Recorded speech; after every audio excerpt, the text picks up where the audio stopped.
أعوذ بالله من الشيطان الرجيم. بسم الله الرحمن الرحيم. والنازعات غرقا والناشطات نشطا والسابحات سبحا فالسابقات سبقا فالمدبرات أمرا يوم ترجف الراجفة تتبعها الرادفة قلوب يومئذ واجفة أبصارها خاشعة يقولون أئنا لمردودون في الحافرة أئذا كنا عظاما نخرة قالوا تلك إذا كرة خاسرة فإنما هي زجرة واحدة فإذا هم بالساهرة هل أتاك حديث موسى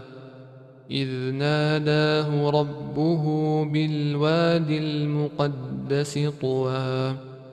اذهب إلى فرعون إنه طغى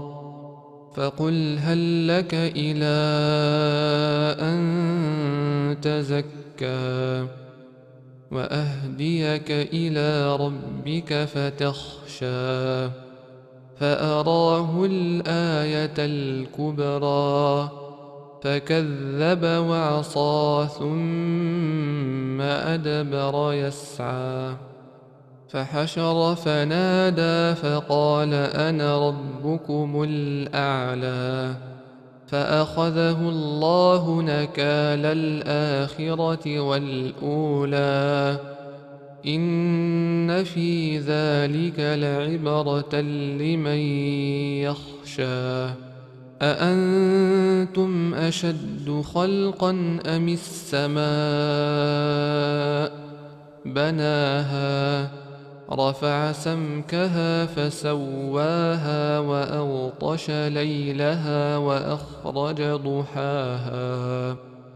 والأرض بعد ذلك دحاها أخرج منها ماءها ومرعاها والجبال أرساها متاعا لكم ولأنعامكم فإذا جاءت الطامة الكبرى يوم يتذكر الإنسان ما سعى وبرزت الجحيم لمن يرى فأما من طغى وآثر الحياة الدنيا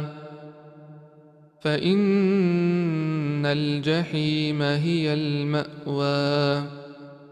وأما من خاف مقام ربه ونهى النفس عن الهوى